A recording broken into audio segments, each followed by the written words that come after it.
All right, here with Coach Twarling at Norris. Now, Coach, I mean, last year's got to be one of the strangest years that you've ever had. I guess when you look back at what that group had to go through and what they were able to accomplish, I mean, what's your biggest takeaway from that?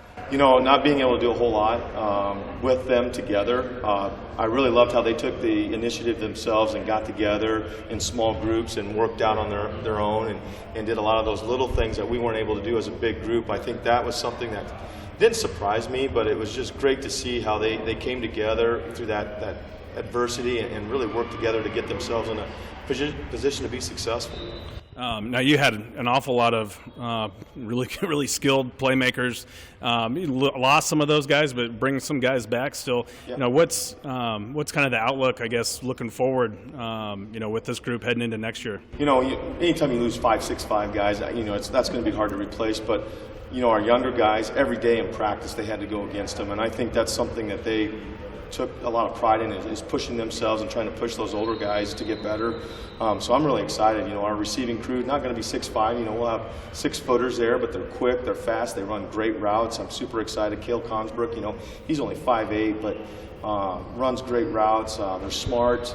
So I'm really excited for that group. I know running back's kind of a little bit of a question for us, but Ben Langren took on a lot of that last year for us. You know, not the fastest kid, but he runs so dang physical and tough. Our offensive line, you know, they're really working hard in the weight room right now. We got Gavin Novotny and Bern Heidi. They've really been pushing themselves. They're about 240 right now, so they've really committed themselves to the weight room. So we're excited for next year. Okay, now you do return your quarterback, yes, who's a heck of a playmaker, put up some impressive numbers last year. You know, Cooper Houseman, I mean, what does he bring to the table? You know, what does he mean to your team as a returner? I tell you what, the experience he gained this year, you know, first year in the system playing, he didn't get a lot of reps his sophomore year. With COVID here, he talked with coaches a lot. He did a lot of Zoom meetings, got better. You know, over 1,800 yards passing. I think he threw 116 passes, and he only had 4 interceptions. I mean, just a smart kid, athletic. Love how he spins the rock. I mean, he can put touch on it, or he can put it on a rope, and I think that's a huge asset for him. But then you just put in his pocket presence. I mean, he can really feel things out, feel where pressure's coming. He's getting a good sense of seeing blitzers and picking that up. So we're excited for what he's going to be able to do next year, second year in the system. Now, he seemed like a guy who could really good at extending the play.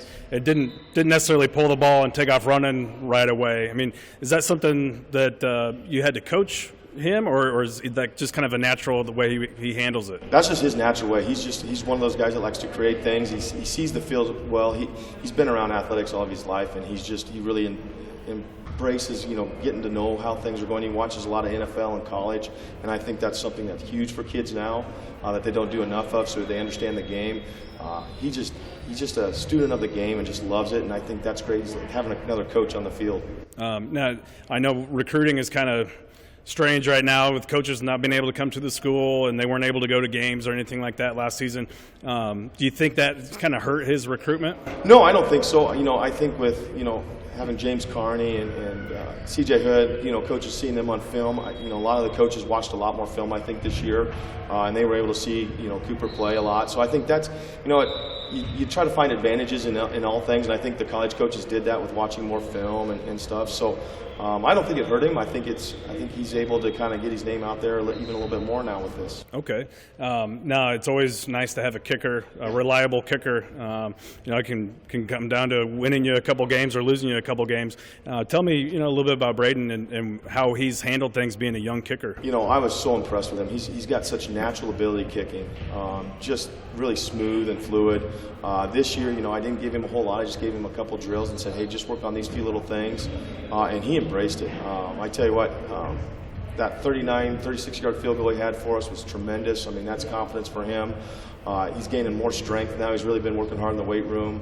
He's getting ready for baseball, so I know they've been pushing hard. So, but being able, like I told him next year, I says, my expectations are you just kicking in the end zone every time, and we'll let it go from there. But being able to have that weapon where you can extend, you know, if we're 30, 40 yards out, hey, let's get the points. I think he's going to bring that for us, and we're super excited to see what he can do next year. How nice is it to know that you've got someone that can kick it through the end zone every time? Oh, that's when you look at it's always a little bit of a dicey on kickoff. You never know. Some people put back there their best kids, and sometimes your coverage isn't the best, and it's always can kind of play games with you. So being able to have somebody that can put it in the end zone consistently takes a lot of pressure off of you, especially defensively. Okay, and then just to wrap it up, how do you feel about this team that comes back heading into next year? Super excited for them. I know we got a lot of holes to fill. I like where we're going. I think these last 2 years we've developed a little bit of a mindset of what we need to do to play some solid football, and they've had some success. Weight room right now is going really well for us, so I'm really excited, especially with Cooper coming back. That's going to give us some stability on our offense, and I'm super excited for our defense as well, because we got some guys that got experience. We had a few injuries there throughout the season, but I think we'll be pretty solid. All right, Coach, thanks for your time. Good luck next year. Thank you.